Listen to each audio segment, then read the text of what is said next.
আজকের নাটক নিশিগন্ধা, রচনা অচিন্ত্যকুমার ভৌমিক, প্রযোজনা শফিউর রহমান।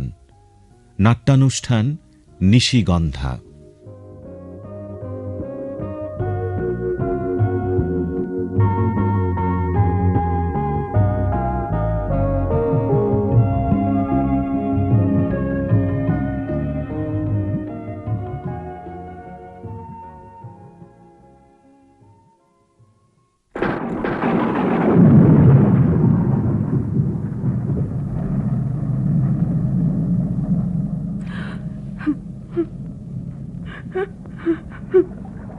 নিশাত, নিশাত, নিশি কাঁদে না, কিন্তু না।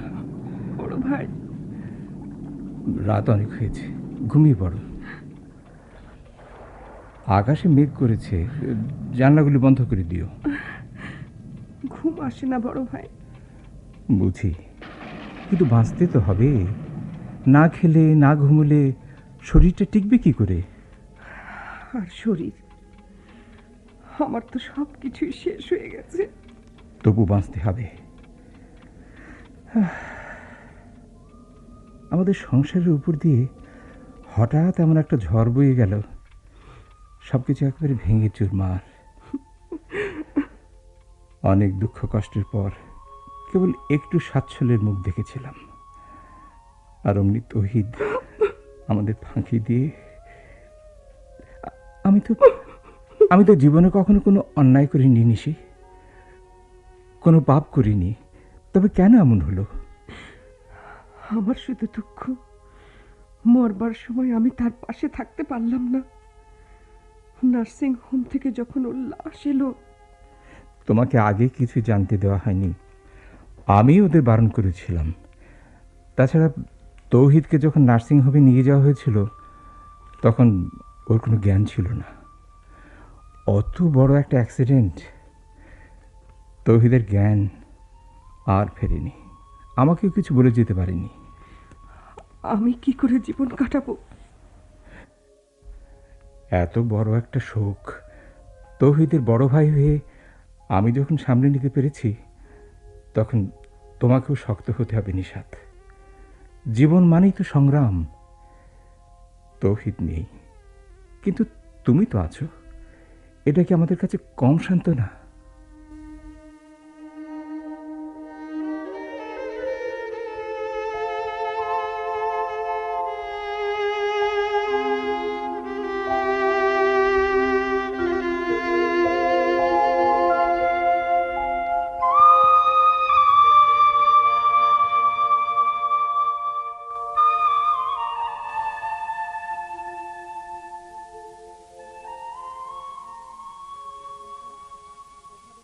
নিশাত, ও ঘরে তোমার মা এসেছেন।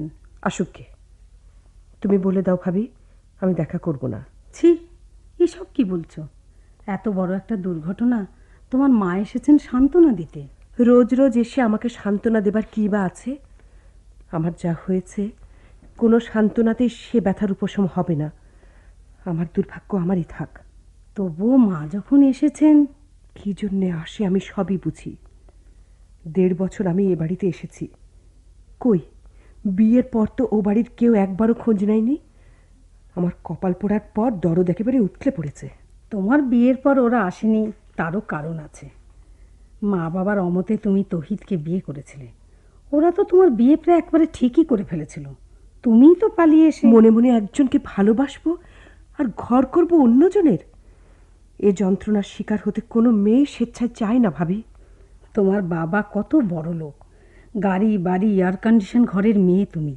তোমার তুলনায় আমাদের তৌহিদ না। তৌহিদের মধ্যে আমি একজন সত্যিকার মানুষ খুঁজে পেয়েছিলাম, যে মানুষ সাধারণ মানুষের জন্য কাঁদত, যে মানুষ দুঃখী মানুষকে ভালোবাসত। গাড়ি বাড়ির জৌলুসে মানুষ খুঁজে পাওয়া মুশকিল ভাবি, তাই তো ওকে আমি কথা দিয়েছিলাম। তোমার কতই বা বয়স? এই বয়সে আজকাল অনেক মেয়ের বিয়েই হয় না। এত অল্প বয়সে এত রূপ নিয়ে তুমি বিধবা সেজে চোখের উপর দিয়ে ঘুরে বেড়াবে, এটা কি সহ্য করা যায়? ভালোবাসা শুধু উচ্ছলতাই শেখায় না ভাবি, সংযমও শেখায়। তবুও তো তোমার ভবিষ্যৎ আছে নিশাত। আমার আর আলাদা কি ভবিষ্যৎ?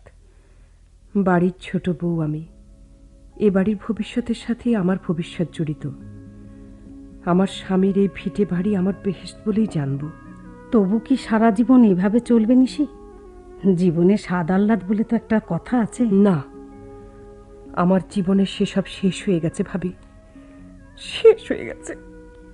তুমি যে কি বড় ভাবি, ওর চোখের পাতা থেকে এখনো পানি শুকলো না, আর কি সব আজে বাজে বকছো। যাও তো, যাও। মেজো ভাবি, কেউ আমার মনটাকে বুঝতে চেষ্টা করছে না। আমার ভালোবাসার সাথে আমি কোনো দিন প্রতারণা করতে পারবো না, কোনো দিনও না, কোনো দিনও না।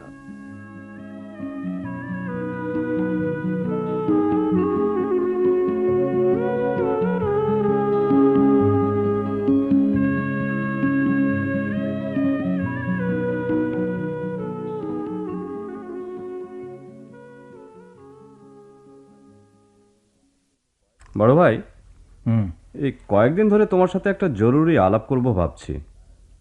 তা তুমি অফিস থেকে টায়ার্ড হয়ে ফেরো, আমিও ব্যবসার কাজে রাত করে ফিরি, সময় করতে পারি না। তো বেশ, তো এখন বল। না, মানে বলছিলাম কি, আমাদের সম্পত্তি ভাগাভাগির ব্যাপারটা আম্মা একবার একথা তুলেছিলেন, তুমি আপত্তি করেছিলে। তারপর আম্মা তো মারা গেলেন, এদিকে তৌহিদকেও আমরা হারালাম। আমার মনে হয় এখন আমাদের একটা মানে কেন, সম্পত্তি ভাগ বাটোয়ারার কি খুবই দরকার হয়ে পড়েছে? আব্বা তো এখানে বেঁচে আছেন, আর সম্পত্তি সবই তো আব্বার নামে। তোমার ছেলেমেয়েরা বড় হচ্ছে, এদিকে আল্লাহ আমাকেও দুটো বাচ্চা দিয়েছেন। এখন কথা হলো কি, বুঝতে পেরেছি, এক সংসারে তুই আর থাকতে চাইছিস না। তো বেশ, তো তোদের যাতে সুবিধা হয় তাই কর। আমি কম মাইনের চাকরি করি, আর তুই ব্যবসা করে বেশ ভালো পয়সা করেছিস। পার্থক্য তো কিছুটা আসবেই। না আমি ওসব কথা ভেবে বলিনি বড় ভাই। বুঝি বুঝি, সবই বুঝি। নিজের পায়ে কেই না দাঁড়াতে চায়, অথচ সামান্য বেতনে চাকরি করে আমি তোদের লেখাপড়া শিখিয়েছি, মানুষ করেছি। তা বেশ, তো আব্বাকে বলে ভাগাভাগি করে নে, আমাকে যে ভাগ ইচ্ছে দিস, আপত্তি করব না। তাহলে একদিন দিন ঠিক করে গ্রামের বাড়িতে আব্বার কাছে গিয়ে। ঠিক আছে, তোর ইচ্ছে মতো ভাগাভাগি করে নে। তাই কি হয়? তুমি হলে বড় ভাই। আমি তোমাকে বলেছি না ঝর্ণা, আমাদের ভাইয়ে ভাইয়ে কথা বলার সময় তুমি মাথা গলাবে না। আর ভাগাভাগির আর এমন কী বা, তৌহিদ তো নেই, তুমি আর আমি দুভাগ করে। কেন, নিশিত রয়েছে। নিশাত? হ্যাঁ। আব্বা না দিলে ও তো এবারে কোনো কিছুই পায় না।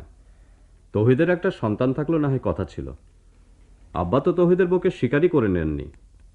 তৌহিদ ওইভাবে বিয়ে করেছে বলে সের আগে আব্বা এ বাড়িতে আসেন না।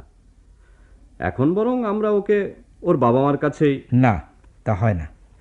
নিষাদকে আমি বলতে পারি না যে তুমি এখন এই বাড়ি ছেড়ে তোমার বাবা মার কাছে চলে যাও। ওর সাথে আমাদের ছোট ভাইয়ের স্মৃতি জড়িত। তা কেমন করে হয় বড় ভাই? তা না হলে নিশিকে অন্য কোথাও বিয়ে দিয়ে। না, আর সে কথা আমি ওকে কি করে বলি? মেজো ভাই তো ঠিক কথাই বলেছে। তাছাড়া নিশাতের মা তো নিশাতকে এখান থেকে নিয়ে যাওয়ার চেষ্টা করছে, নিয়ে গিয়ে ওকে আবার বিয়ে দেবে। ছেলেও প্রায় ঠিক, এখন নিশি রাজি হলেই। বয়স তো মেয়ে, বিশ্বাস কি একটা কেলেঙ্কারি করতে কতক্ষণ, শেষে দোষটা হবে আমাদের। বড় ভাই, আমার মনে হয় নিশির মার কাছে নিশিকে ফিরিয়ে দেয়া। আহা, কি আবদার, বায়না ধরেছে এ বাড়ি থেকে কোথাও যাবে না, আদিক্ষেতা। আমার ভাইটা মাঝে মাঝে এ বাড়িতে আসে, বুঝতে পেরেছি নিশি তার মাথাটা না খেয়ে ছাড়বে না। মাসুদ, তোর কথা শেষ হয়েছে? তাহলে এখন যা, আমার শরীরটা আজ ভালো নেই, আর রাতও অনেক হয়েছে, ঘুম পাচ্ছে।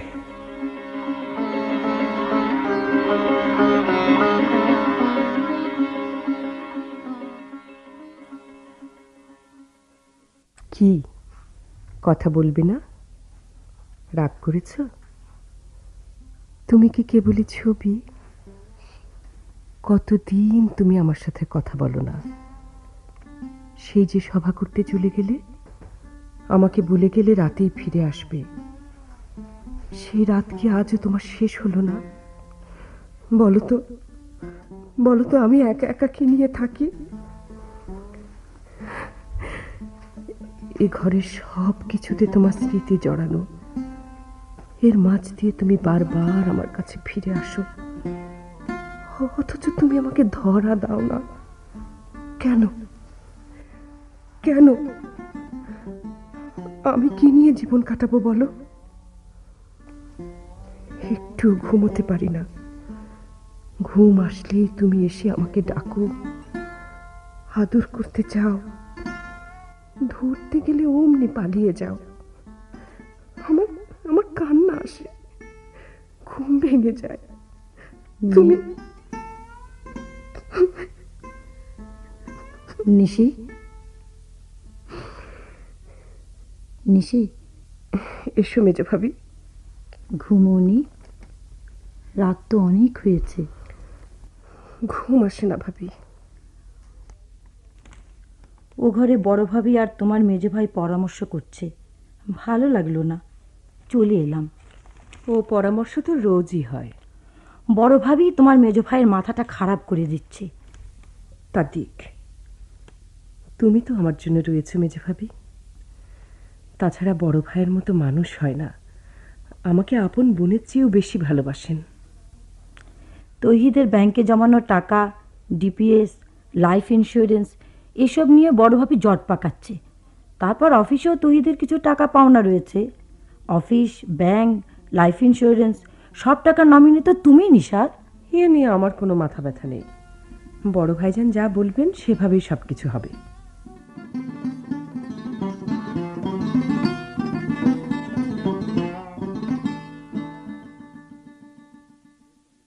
চৌধুরী চাচা। এসো নিশাত, বসো। কেমন আছো? আর আমার থাকা। কেন, ওরা আবার কোনো উৎপাত শুরু করেছে নাকি? উৎপাত তো লেগেই আছে, একটার পর একটা। এখন আবার টাকা চাইছে, ওর ব্যাংকে, লাইফ ইন্স্যুরেন্সের, অফিসের পাওনা টাকা। নিশি, তোমার আব্বার সাথে আমার দীর্ঘদিনে বন্ধুত্ব ছিল। বলতে গেলে তোমাদের পরিবারে আমি একান্ত আপনজন ছিলাম। চিরদিনই তোমাদের মঙ্গল কামনা করে এসছি। সবই তো জানি চাচা। আমাদের বিয়ের পর আব্বা তৌহিদের নামে কেস করতে চেয়েছিলেন। আপনি আব্বাকে অনেক বুঝিয়ে সুঝিয়ে শেষ পর্যন্ত। ওসব কথা তুলে আর কি লাভ নিশি? আমি চেয়েছিলাম তোমরা সুখী হও। এখন তোমাকে বুক বেঁধে দাঁড়াতে হবে মা। ঝড় আসবে, তবু পিছু হটলে তো চলবে না। আমাকে ও বাড়ি থেকে সরিয়ে দেবার জন্য কত চক্রান্ত চলছে। বড় ভাবি আর মেজ ভাই মিলে। তোমার বড় ভাবি মানে বড় যা ঝর্ণা তো? জি। আমার দুঃসম্পর্কে আত্মীয়, আমি তো ওদের চিনি। ছোট ঘরের মেয়ের মন আর কত বড় হবে। আর তোমার মেজ ভাসুর ওই মাসুদ, ওটা কি একটা মানুষ? অবৈধ ব্যবসায় 2-4টে পয়সা করে এখন ধরাকে সরা জ্ঞান করছে। আমি আমার স্বামীর ভিটে বাড়ি থেকে এক পাও নড়ব না। বড় ভাইকে আমি স্পষ্ট বলে দিয়েছি যে। হ্যাঁ, জাহিদুরটা ওই পরিবারের অন্য ধরনের মানুষ। আমার মনে হয় জাহিদুর থাকতে কেউ তোমাকে ও বাড়ি থেকে তাড়াতে পারবে না। জাহিদুরকে আমি না হয় আরেকবার বলে দেব। এদিকে আমার মা আজকাল প্রায়ই দেখা করতে আসছে। আমার ভবিষ্যৎ ভেবে নাকি মার ঘুম হচ্ছে না।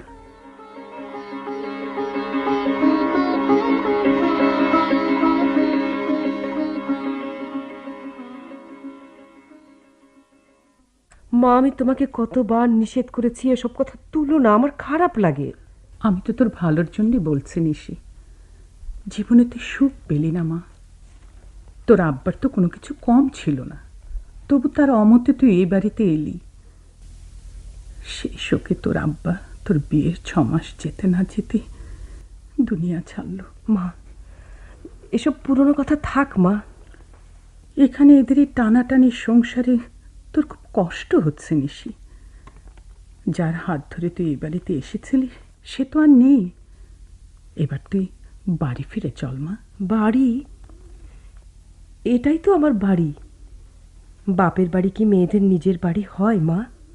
তুই চল মা, তোর তোর নিজের ভাইরা সব বড় বড় ব্যবসায়ী, তোর নামে তারা জমি বাড়ি সব লিখে দেবে, কোনো কষ্ট থাকবে না। এখনো তোর বিয়ের বয়স রয়েছে, এ কষ্ট। কে বলে আমি কষ্টে আছি? ইচ্ছে করলে তুই আবার কলেজে পড়াশোনা শুরু করতে পারবি। কতই বা বয়স তোর। চল মা। তোমার মা তো ঠিক কথাই বলেছেন নিশি। মা ভাইয়ের কাছে কত সুখে থাকবে তুমি।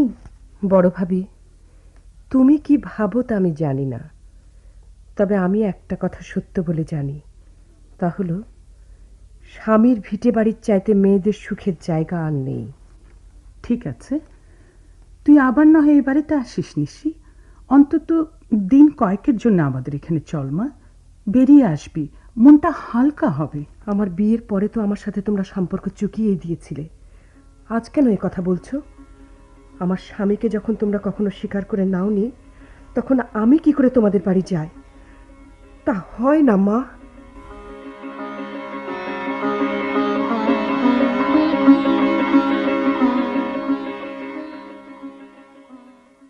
বড় ভাই, বড় ভাই, আমি আবার কলেজে ভর্তি হতে চাই। তখন তো ওইসব ঝামেলায় বিয়ে পরীক্ষাটা দেয়া হলো না। এবার যদি... এ তো ভালো কথা ঋষি, তুমি আবার পড়াশোনা শুরু করবে, এতে আমার আপত্তির কি থাকতে পারে? আমি তো এই সংসারের কথা সবই জানি, কি টানাটানিতে চলছে। মেজো ভাই হিসেবের বাইরে একটি পয়সাও দেন না, এর মধ্যে আবার আমার পড়াশোনার সে আমি দেব, আমি তো এখানে বেঁচে আছি নাকি? ভালোই হলো, একটা কিছু নিয়ে অন্তত থাকতে পারবে। ক্লাস হয়তো ঠিক মতো করতে পারবো না, তবু চেষ্টা করে তো দেখি। তা কত টাকা লাগবে? ওই কলেজে কি শুনে আসতে হবে। আমি আমি 2-3টে টিউশনি করে আমার পড়ার খরচ ম্যানেজ করে নিতে পারবো। টিউশনি করবে? জি না না নিশি, আমি বেঁচে থাকতে তা হবে না। আজকাল তো অনেক মেয়েরা টিউশনি করছে। দিন রাত ভাসুর আর ভাই বউতে মিলে কি যে ফুসুর ফুসুর করো, এমন কাণ্ড কোথাও দেখিনি বাবা। এদিকে আমার নিজের ভাই এক হাঁড়ি মিষ্টি নিয়ে এসে দাঁড়িয়ে আছে, সেদিকে কারো কোনো খেয়াল নেই। আহা, তোমার ভাই তো আর এবারতে নতুন আসছে না, এসেছে ভালো কথা, বসতে বলো। আসসালামু আলাইকুম দুলো ভাই। ওয়ালাইকুম আসসালাম। তা কি ধরনের, মানে কিরাম আছেন? What condition? এই শরীরের কন্ডিশন ভালো তো? ভালো। জি। তা তুমি ভালো আছো তো রিজওয়ান? ভালো কে থাকতে পারি দুলো ভাই, এত বড় বিজনেস তাল সামলাতে কি এই সোজা ব্যাপার? মহাজন, কর্মচারী, গোডাউন, সাংঘাতিক সিরিয়াস ব্যাপার। হোল টাইম ব্যস্ত থাকতে হয়, রেস্ট নেওয়ার সময় পাইনি। আরে তোর দুলাভাই হলো সামান্য বেতনের কর্মচারী, মাস গেলে গোনা পয়সা। ব্যবসার অত টাকা পয়সার ব্যাপার কি বুঝবে রে? তুমি জামা কাপড় ছেড়ে বিশ্রাম নাও, আমার আবার অফিসের সময় হয়ে এলো। অফিস থেকে আসি, তখন কথা হবে, কেমন? জি। জামা কাপড় ছাড় রেজন। নিশি, তোমার ঘরে একটা তৌহিদের লুঙ্গি আছে না? নিয়ে এসো তো। থাক নিশি, আমি তোমার মেজো ভাইয়ের একটা লুঙ্গি এনে দিচ্ছি। তাহলে এই সারা জামা কাপড়গুলো নিয়ে যান মাইজেপা, ঘরে রাখেন গে। কেন? সামনে তো নিশি রয়েছে, ওর কাছেই দে রেজওয়ান।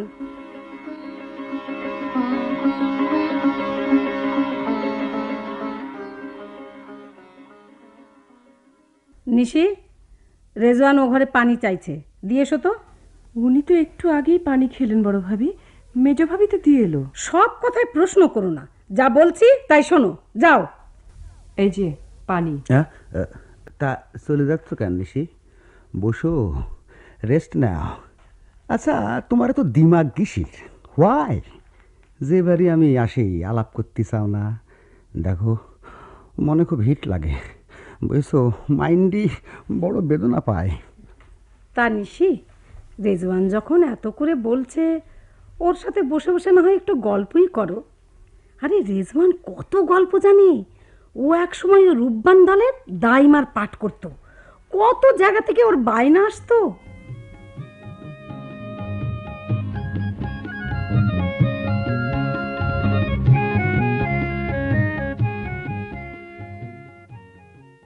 টাকাগুলো চাও না বড় ভাবি, তুলে আনলে আমার ব্যবসার কাজে লাগতো, পরে অবশ্য আমি আবার তোমাদের ফিরিয়ে দিতাম। এ কথা আমাকে বলছো কেন মেজো ভাই? তোমার বড় ভাই কি বলো? না বড় ভাবি, তুমি বলো। আমি একদিন কথা তুলেছিলাম, বলল যে তৌহিদের ব্যাংক, বিমার, অফিসের পাওনা টাকায় আমাদের কোনো দাবি থাকতে পারে না। টাকাগুলো নিশির ভবিষ্যতের জন্য থাকবে। কেন? তৌহিদ তো আমাদেরও ভাই, তার পড়াশোনার পেছনে আমিও তো যা কিছু দিয়েছি। তা তো ঠিকই, তা তোমার এই বড় ভাইকে কে বোঝাবে বলো? শেষ পর্যন্ত যা হবে তা আমার বোঝা হয়ে গেছে বড় ভাবে। নিশি ওদিকে আবার কলেজে ভর্তি হয়েছে, মাঝে মাঝে সেজেগুজে বেরোয়। কলেজে যায় না কোথায় যায় কে জানে, কাঁচা বয়সে রং ধরতে কতক্ষণ। কত সতীপনা, স্বামীর ভিটে ছাড়বো না। ওদিকে আবার তলে তলে কোথায় পানি খাচ্ছে কে জানে। মেয়েটার পিছনে তোমরা অমন করে লেগেছো কেন বলো তো বড় ভাবি? থাক, আর আদিক্ষেতা দেখিও না তো মেজে বউ। আদিক্ষেতা? আদিক্ষেতা কিসের? আদিক্ষেতা কি দেখলে? নাজমা, রাখো, আমি কিছুই বুঝি না তাই না? নিশির চোখের পানি এখনো শুকলো না, অথচ ওকে নিয়ে ষড়যন্ত্রের শেষ নেই। নাজমা, বড় ভাবের মুখের ওপর কোনোদিন আর কথা বলবে না বলছে। তুমি আর কি বলবে মেজো ভাই? এতদিন কিছু না বলে বলে বউকে মাথার উপর তুলেছো, এখন বোঝো। তাই তো দেখছি। দেখতে আমারও কিছু বাকি নাই। ফের তোমরা নিশিকে নিয়ে কোনো চক্রান্ত করলে আমি বড় ভাইকে সব বলে দেব।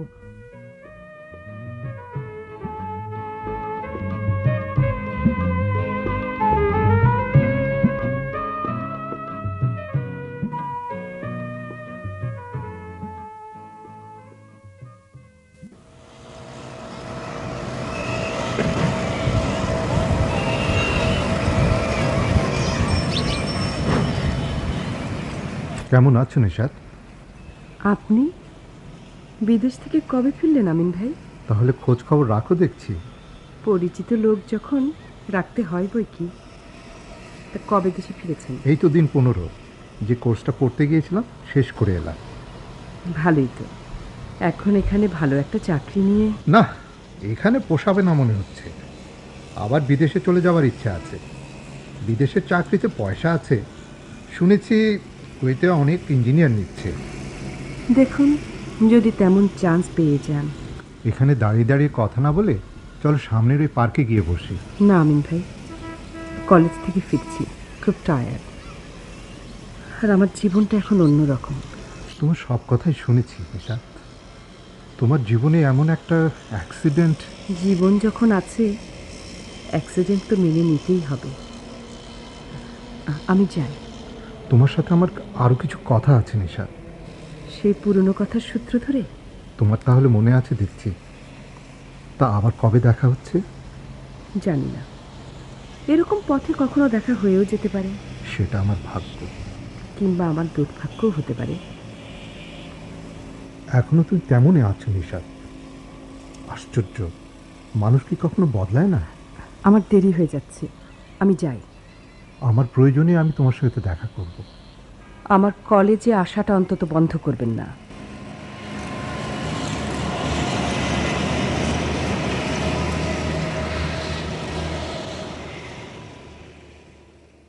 এই দায়িত্বটা আপনি আমার উপরে ছেড়ে দিন আম্মা। আমি নিশিকে বাড়িতে ফিরিয়ে আনবো। দেখো, যদি পারো বাবা। আমি তো অনেক চেষ্টা করলাম, পারলাম না। নিশি কিছুতেই রাজি হলো না। আমি আরও একটা ফিউচার প্রসপেক্টের কথা ভাবছি। আমিনুল, ইঞ্জিনিয়ার আমিনুল, আমার বন্ধু, বিদেশ থেকে বড় ডিগ্রি নিয়ে এসেছে। আবারও হয়তো বিদেশে চলে যাবে। আমিনকে আমি চিনি, আগে আমাদের বাড়িতে প্রায় আসতো। নিশির উপর আমিনের অনেক দিন থেকেই দুর্বলতা, অথচ নিশি কোনোদিন আমিনকে... হ্যাঁ, আমি জানি। একবার বিয়ের কথা উঠেছিল, নিশি রাজি হয়নি। আমিন গতকাল আমাকে খুব ধরেছে, নিশিকেও বিয়ে করতে চায়, এমনকি আজ বললে কালই। আমি আর কিছু ভাবতে পারছি না নাজমুল। নিজের ছেলেরা তো আমার কোনো কথা শোনে না, তারা যার যার ব্যবসা নিয়েই ব্যস্ত। তোমরা জামাইরা মিলে যদি নিশির কোনো একটা ব্যবস্থা করে দিতে পারো। এখন প্রথম কথা হলো আগে নিশিকে বাড়িতে আনতে হবে। তেমন প্রয়োজন হলে কৌশল অবলম্বন করতে হবে, এনে তারপর যে করেই হোক। নিশিকে রাজি করাতে পারবে তো? ও পরে সব ঠিক হয়ে যাবে, মেয়ে মানুষ তো। জোর করে বিয়ে দেবার পর প্রথম প্রথম 2-4 দিন একটু ঝক্কি ঝামেলা যায়, তারপর সব ঠিক হয়ে যায়। আর আমিনুলের সে ক্যাপাসিটি আছে। তুমি তো আবার বিদেশ চলে যাবে, ছুটি নিয়ে এসেছো, এরই মধ্যে যা হোক একটা ব্যবস্থা করে ফেলো।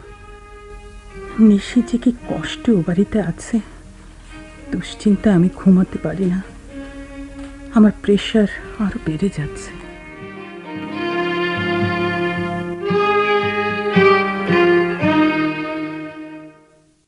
বড় ভাই, এসো নিশি। শরীরটা ভালো নেই, তারপর অফিসে নানা ঝামেলা যাচ্ছে। হ্যাঁ, আজ কদিন ধরে তো দেখছি আপনার মনে হয় মনটাও ভালো নেই। ভালো আর থাকে কি করে, অসৎ কর্মচারীদের সঙ্গে চাকরি করতে গিয়ে পদে পদে সমস্যায় পড়তে হচ্ছে। অন্য একটা চাকরি পেলে এই চাকরিটা আমি ছেড়ে দিতাম। আমার কিছু টাকার দরকার ছিল, বই কিনতে যেতাম বিকেলে। ও তাই কাল হলে হবে না? আজ একটু অসুবিধা। ঠিক আছে, কালকেই কিনবো। ইয়ে, তোমার মা তোমাকে হাত খরচার জন্যে শুনলাম 1,000 টাকা। মা যখনই এ বাড়িতে আসেন আমার জন্য টাকা নিয়ে আসেন, আমি রাখি না। পরের টাকা রাখবো কেন? তোমার এ বাড়িতে খুবই কষ্ট হচ্ছে নিশি, কত বড় ঘরের মেয়ে তুমি। না বড় ভাই, একটুও কষ্ট হচ্ছে না, আমি যাই। এসো। নিশিকে সেই টাকার কথা বললে না? কোন টাকা? ওই যে তৌহিদের ব্যাংকের, বিমার, অফিসের পাওনা।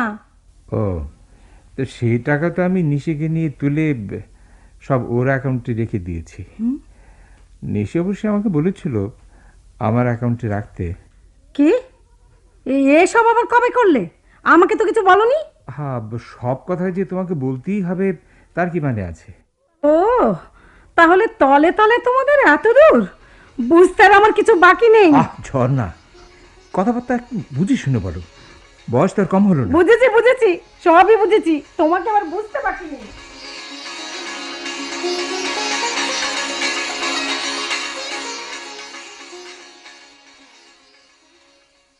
ডেকেছো বড় ভাই? হ্যাঁ বস, কথা আছে। বলো। শোন, তৌহিদের পাওনা টাকাগুলো তুলে আমি নিশির অ্যাকাউন্টে রেখে দিয়েছি। হ্যাঁ জানি। নিশির খুব ইচ্ছে যে ওই টাকা দিয়ে তৌহিদের নামে একটা পাঠাগার, মানে লাইব্রেরি করে। পাঠাগার? লাইব্রেরি? হ্যাঁ, নাম হবে তৌহিদ স্মৃতি গ্রন্থাগার। তাতে বই থাকবে, তৌহিদের একটা বড় ছবি টাঙানো থাকবে। তৌহিদ তো বই পড়তে খুব ভালোবাসতো, তাই। তাতে আমাদের কি লাভ হবে? বরং ওই টাকাগুলো যদি আমার ব্যবসার মধ্যে দিত তো বেশ ভালো প্রফিট আসতো। হ্যাঁ, ব্যবসা আর লাইব্রেরি কি এক কথা হলো? কি জানি, অত শত বুঝি না। যেখানে প্রফিট নেই সেখানে টাকা খাটাতে আমি রাজি নই। তা নিশির যখন এটাই ইচ্ছে, তখন আর অন্য কথা ভেবে লাভ কি? এই জন্য তুমি আমাকে না ডাকলেও পারতে।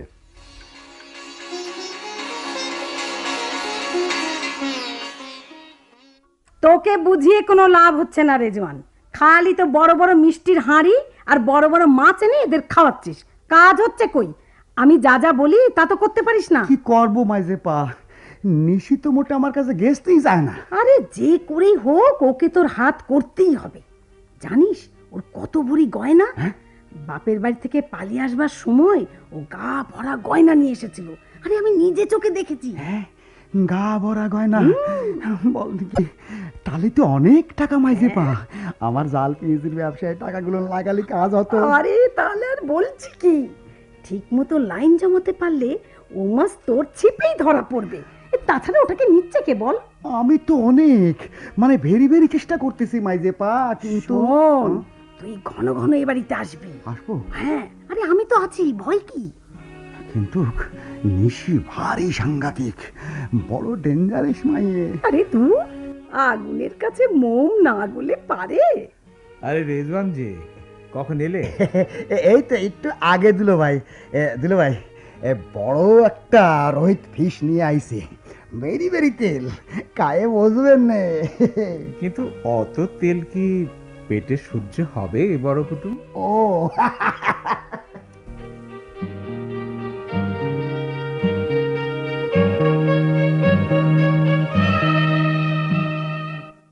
যুদ্ধে কি আমি হেরে যাব ডাক্তার চাচা? হারবি কেন মা, মনে সাহস রাখ। এই সমাজে একজন নারীর আত্মপ্রতিষ্ঠা যে কি কঠিন ব্যাপার। আমাদের দিন তো প্রায় শেষ। এই ঘুণে ধরা সমাজ পরিবর্তনের জন্যে আমরা শুধু বড় বড় কথাই বলে গেলাম, কিছুই করতে পারলাম না। এখন তোদের যুগ, তোরা এই সমাজ বদলে ফেল নিশি। আমি যে জন্য আপনার কাছে এসেছি, তৌহিদ স্মৃতি গ্রন্থাগারের প্ল্যানটা পাশ করিয়ে এনেছি। এবার ফাউন্ডেশনটা শুরু হবে। জায়গার জন্য কোনো অসুবিধে হয়নি। তৌহিদের রাজনৈতিক সহকর্মী ফরহাদ সাহেব বেশ কিছুটা জায়গা দান করেছেন। তাহলে তো হয়েই গেল। আপনার কাছে এসেছি অনুদানের ব্যাপারে। ও, জেলা কাউন্সিল থেকে বার্ষিক একটা অনুদান পেলে আর কোনো সমস্যা থাকে না। সেটা তো পরের কথা, আগে ফাউন্ডেশনটা শেষ হোক। জেলা কাউন্সিলের অনুদানের ব্যাপারে আমি অবশ্যই চেষ্টা করব। মনে হয় অসুবিধা হবে না, ওখানে সবাই তো আমার জানাশোনা। দেখিস তোর স্বপ্ন সফল হবে মা।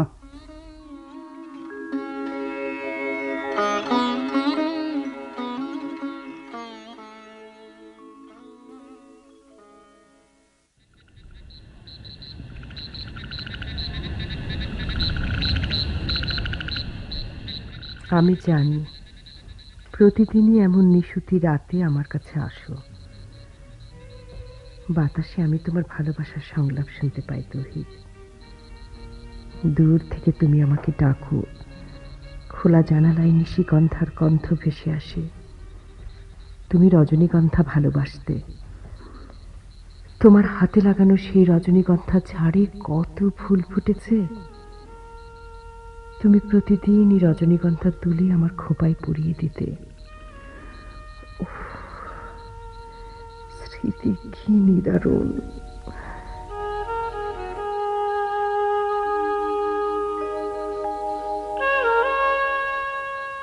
তুমি শখ করে আমার নাম রেখেছিলে নিশিগন্ধা। ও নামে আর কেউ ডাকে না, সে নাম শুধু তোমার, তোমারই থাকবে। জানালার ওপাশে অন্ধকারে রজনীগন্ধার বনে মিশে আছো কেন? এসো, আমার কাছে এসো, এসো না। আমাকে তুমি এত কষ্ট দাও কেন তৌহিদ? কি করে সেই সব স্মৃতি ভুলি?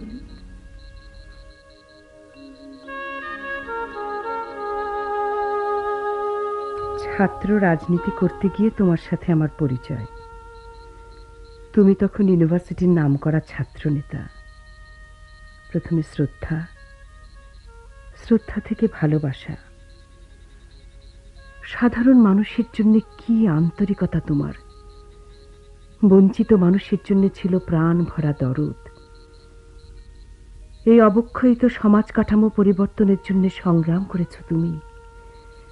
শোষিতদের পক্ষে কথা বলেছ, প্রতিবাদ করেছ দুর্নীতি, জুলুম, অনাচারের। জেলের ভয়ে প্রতিবাদ থেকে পিছিয়ে আসনি কোনো দিনও। কি অগ্নিঝরা কণ্ঠস্বর। ইউনিভার্সিটি থেকে বেরোবার পর তুমি চাকরি পেলে। এর মধ্যে আব্বা আমার বিয়ে ঠিক করে ফেললেন। বিরাট বড়লোকের ঘরেই আমার বিয়ে হচ্ছে। সবার মুখে শুধু এই একই কথা। আমি তোমার কাছে কথায় আবদ্ধ ছিলাম তৌহিদ। আম্মাকে সব বললাম, কাজ হলো না। আমাকে সাজিয়ে গুছিয়ে ঢাকায় পাঠাচ্ছিল বিয়ে দিতে। এক বান্ধবীর সাথে দেখা করবার কথা বলে পালিয়ে এলাম। না, তুমি এভাবে পালিয়ে এসে ঠিক করোনি নিশি। এখন আমি আর অন্য কিছু ভাবতে পারছি না তৌহিদ। যা হোক একটা কিছু ব্যবস্থা করো। তুমি বরং ফিরে যাও নিশাত। এখন আর তা সম্ভব নয়। তুমি এত বড় কাপুরুষ আমি বুঝতেই পারিনি। তবুও কাজটা ভালো হলো না। অত ভাববার সময় নেই। ডাক্তার চাচার ওখানে চলো। চাচা সব জানেন, কোনো অসুবিধা হবে না।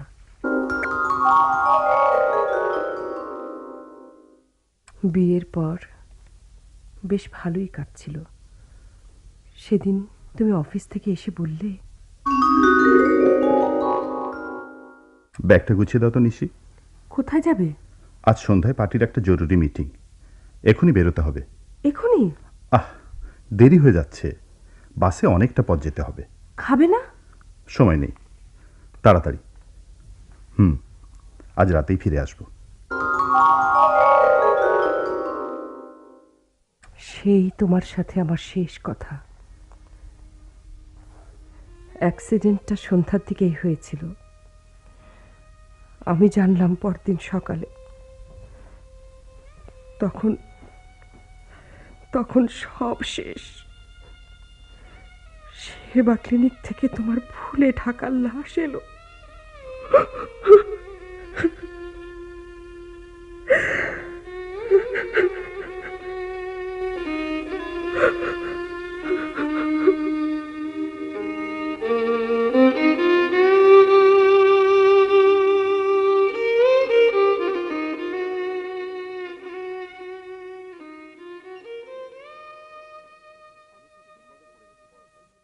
আমি খুব বিপদে পড়ে গেছি বড় ভাই। তো অসৎ পথে পা বাড়িয়েছিলে, বিপদ তো আসবেই। পুলিশ যে এতটা তৎপর হয়ে উঠবে ভাবতে পারিনি। মালগুলো ধরা পড়ে গেল।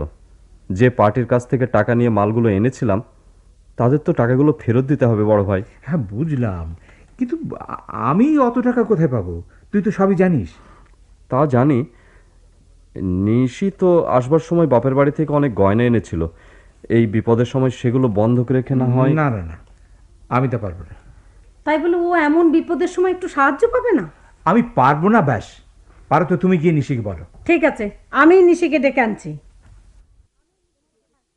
ডেকেছেন বড় ভাই? হ্যাঁ, তোমার সেই গয়নাগুলো কোথায় নিশি? গয়না? অবাক হবার ভান করো না তো। আসবার সময় গায়ে তো অনেক গয়না ছিল। ওগুলো তো আমার বাপের বাড়ির। বাপের বাড়ির জিনিস আমি রাখবো কেন? দেখলে, তেজ দেখিয়ে চলে গেল। বললেই হতো ওগুলো দেব না। আজ না হোক কাল ওর দিতেই হবে বড় ভাবে। যাবে কোথায়? মাসুদ,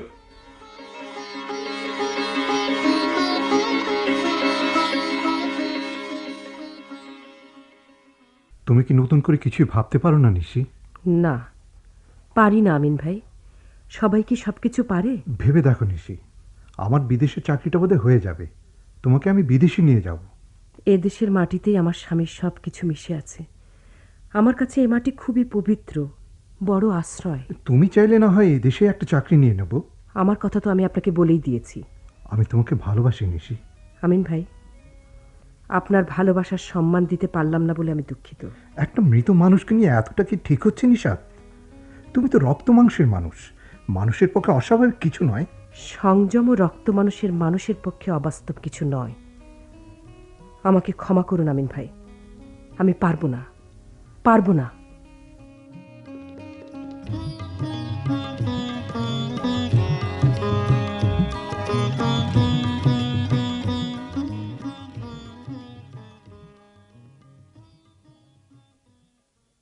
আমি জানতাম নিশি ঝড় আসছে।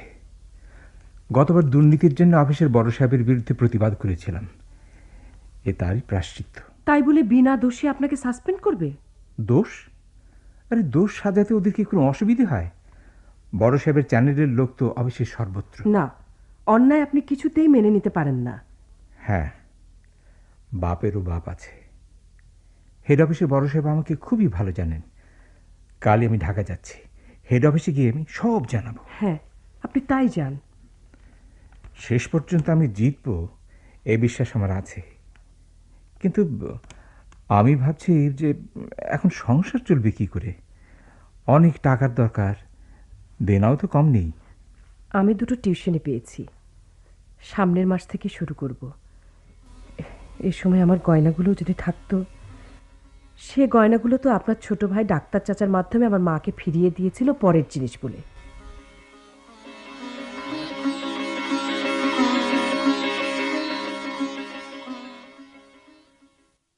নিশাত, আপনি? হ্যাঁ। আপনি এ ঘরে?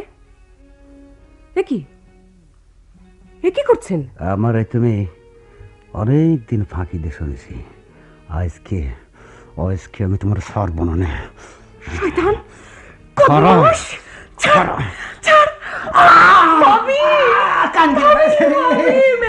কি হয়েছে নিশি? এ কি, রিজন এভাবে দৌড়ে পালালো কেন? কাঁদিস নি নিশি, শান্ত হ। আমি সব বুঝতে পেরেছি। ছি, ছি।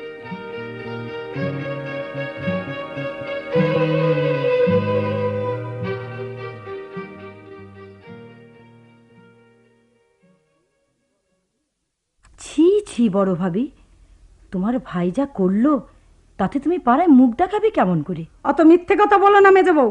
আমার ভাইয়ের কি দোষ? নিশিই তোকে ঘরে ডেকেছিল, তারপর তুমি এসে পড়লে। নিশি এখন নিজের দোষ ঢাকবার জন্যে উল্টে আমার ভাইয়ের কানটা কেটে দিয়েছে। আমি থানায় যাব, বুঝলে? যাও যাও, তবে আমি নিজের চোখে যা দেখেছি ঠিক তাই সাক্ষী দেব। তা তো দেবেই। আর নিশি যে খারাপ এটা তোমার চোখে পড়ে না মেজো বউ? চোখে আমার সবই পড়ে বড় ভাবি। মুখ যেদিন খুলবো সেদিন কাউকে ছেড়ে কথা বলবো। কি কি বলবি? কি বলবি তুই বল? মারবে নাকি? তুমি এত নিচে নেমে গেছো? ছি, তোমার ভাইয়ের কাটা কান দেখছি তোমার কাটা চুল দিয়েই ঢাকতে হবে। তাড়াবো, আজই আমি তাড়াবো ওটাকে। চুল ধরে নিশিকে আমি এ বাড়ি থেকে বের করে দেবো। দাও না। এই যে, এই নিশি, তুই আজই এ বাড়ি থেকে বেরিয়ে যাবি, নইলে তোকেই আমি। কেন? আমি কি করেছি? বেহায়া, বেশরম বিধবা বেটি, স্বামী খেয়ে হয়নি না, আমার স্বামীর দিকে হাত বাড়িয়েছে শয়তানি। মুখ সামলে কথা বলো বড় ভাবি। সূচো মাচায় উঠলেও গা থেকে তার দুর্গন্ধ যায় না। চুপ!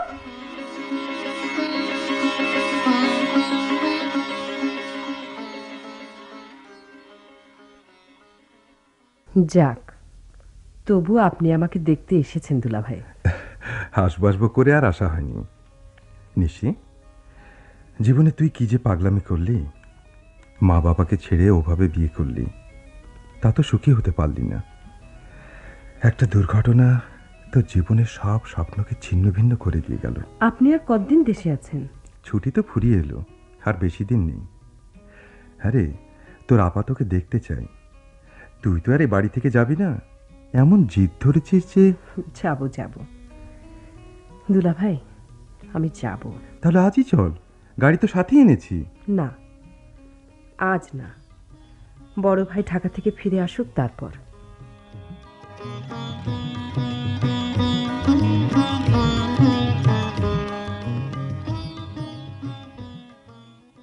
কি বললে নাজমুল? নিশি ও বাড়ি থেকে আসতে রাজি হয়েছে? হ্যাঁ, রাজি হয়েছে আম্মা। তাহলে তুমি আর দেরি করো না বাবা, আমিনুলকে বলো নিশি ফিরে এলেই ওর সাথে আমি আমিনুলের বিয়ে দিয়ে দেব। দেখি কি করা যায়। আজই আমি নিশির ভাইদের বলবো সব জোগাড় যন্ত্র করতে, যাতে সময় না লাগে। আচ্ছা।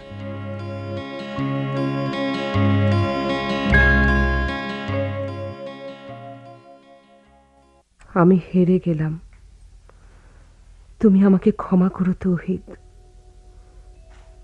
এ বাড়িতে আমার আর থাকা হলো না। যুদ্ধে আমি পরাজিত সৈনিক। বড় ভাবি যা শুরু করেছে, এ বাড়িতে থাকা আর সম্ভব না। বড় ভাইকে আমি সবচেয়ে বেশি শ্রদ্ধা করি, অথচ তাকে আর আমাকে নিয়ে বড় ভাবে কি সব নোংরা কথা বলে বেড়াচ্ছে। এই জ্বলন্ত দোজক থেকে আমি মুক্তি চাই। এখানে কোনো সুস্থ মানুষ বাস করতে পারে না। পাড়ার লোকেরা এখন আমাকে দেখলে অন্যরকম ভাবে তাকায়, হাসে, নোংরা কথা বলে, কানাকানি করে। আমার পক্ষ হয়ে কথা বলতে গিয়ে গত রাতে মেজো ভাইয়ের কাছে মার খেয়েছে। এরপর আর এই বাড়িতে আমার থাকা চলে না। বড় ভাই ঢাকা থেকে আজও ফিরল না। কি করব? কদিন তো অপেক্ষা করলাম, এবার আমার এখান থেকে বিদায় নেবার পালা। তোমার স্মৃতিময় এই আশ্রয় থেকে আমাকে চলে যেতে হচ্ছে। আমাকে তুমি ক্ষমা করে দিও তৌহিদ, ক্ষমা করে দিও। তোমার লাগানো ওই রজনীগন্ধা ঝাড় থেকে একটি ফুল নিয়েই আমি বিদায় নেব।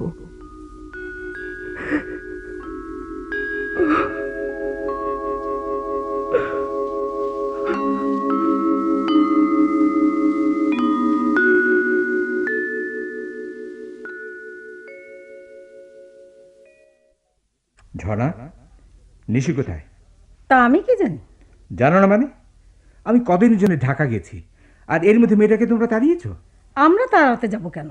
দেখো গে কার সঙ্গে হয়তো। ঝড়া, বয়সকালের বিধবাকে বিশ্বাস কি, তার উপর ওই রকম সুন্দরী। ছি ঝর্ণা, তোমার মন এত ছোট।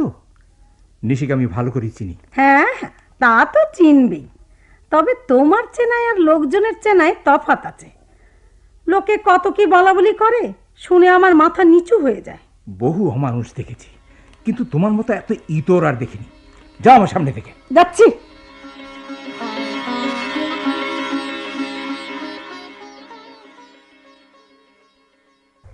এরপর ওই বাড়িতে থাকা আমার পক্ষে সম্ভব ছিল না ডাক্তার চাচা। আমিও তো মানুষ। তাই এসে ভালোই করেছিস মা, তোকে নিয়ে আমার বেশ একটা উদ্বেগ ছিল। আপনি আমাকে নিশ্চিন্ত একটা আশ্রয়ের ব্যবস্থা করে দিন চাচা। আপনার কাছে আমি কোনো দিন কোনো কিছু চাইব না। সেই তো সমস্যা নিশি, তোকে তো আর যেখানে সেখানে রাখা চলে না। এই মুহূর্তে কি করা যায়? আপাতত তোকে একটা দায়িত্ব দেওয়া যেতে পারে। ওই সেবা ক্লিনিকটা আমি কিনেছি, ওর মালিক ডাক্তার রকিব ওটা বিক্রি করে দিয়ে পড়তে ভিয়েনা চলে গেছে। সেবা ক্লিনিক? সেবা ক্লিনিক? ওখানে তো তহিদ অ্যাক্সিডেন্ট করে। হ্যাঁ, তৌহিদের জীবনের শেষ আশ্রয়। যাকে তুই বরং আপাতত কিছুদিন ওটা দেখাশোনা কর, সাথেই কোয়ার্টার আছে, থাকার অসুবিধা হবে না। তারপর দেখি তোর জন্য কি করা যায়।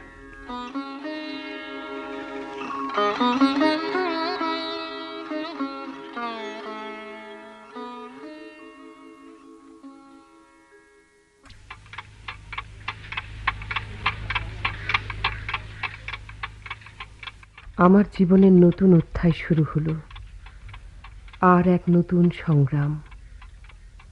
আর আমি হার মানব না।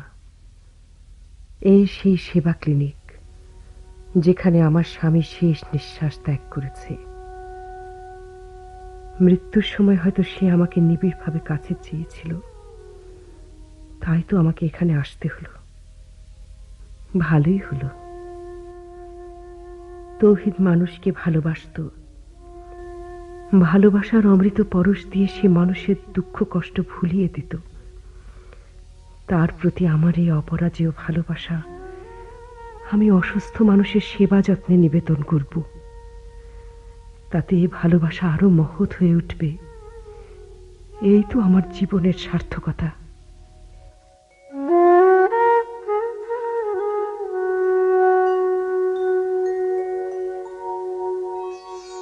ও বাড়ি থেকে আমি কিছুই আনিনি। এনেছি শুধু তৌহিদের বাঁধানো ছবিখানা আর তার হাতের লাগানো নিশিগন্ধার একটি গুচ্ছ। এই তো আমার জীবনের পরম সম্পদ। ও শখ করে আমাকে নিশিগন্ধা বলে ডাকত। নিশিগন্ধা নিজেকে নিবিড়ভাবে নিঃশেষ করে গন্ধ দিয়ে রাতের অন্ধকারকে ভরিয়ে রাখে। আমিও তেমনি নিঃস্বার্থ ভালোবাসা দিয়ে অসুস্থ মানুষকে ভালো করে তুলব, তাদের মুখে হাসি ফোটাবো। তৌহিদের প্রতি আমার চিরন্তনী ভালোবাসাকে সংকীর্ণতার গণ্ডি পেরিয়ে অজস্র দুঃখী মানুষের মধ্যে বিলিয়ে দেব। তৌহিদ মৃত্যুর সময় প্রিয়জনের স্পর্শ পায়নি, এমন মৃত্যু যেন আর কারো না হয়। কেন আমি তাদের প্রিয়জন হতে পারবো না? মৃত্যু পথযাত্রীর শেষ নিঃশ্বাসের সাথে মিশিয়ে দেব আমি মাটির পৃথিবীর নিশিগন্ধার অমৃত সৌরভ।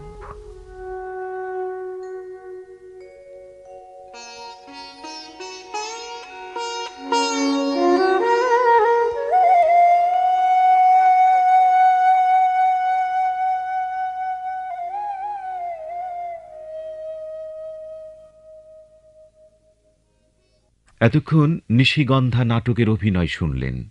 বিভিন্ন চরিত্র অভিনয় করেছেন নাজমুল মোহাম্মদ আজিজুল হক, তৌহিদ, আলফাজউদ্দিন আহমেদ, আমিনুল, তৌফিকুল বাশার, মাসুদ, গোলাম রাব্বানী, মিস্টার চৌধুরী ওবায়দুল হক সরকার, জাহিদুর, মাসুদ আলী খান, নাজমা, কাজী তামান্না, ঝর্ণা, রওশনারা মণি, মা, মাসুদা শরফুদ্দিন এবং নিশাতের চরিত্রে অভিনয় করেছেন আফরোজা বানু। সম্পাদনায় কাজী আলমগীর। নাটকটি প্রযোজনা করেছেন শফিউর রহমান।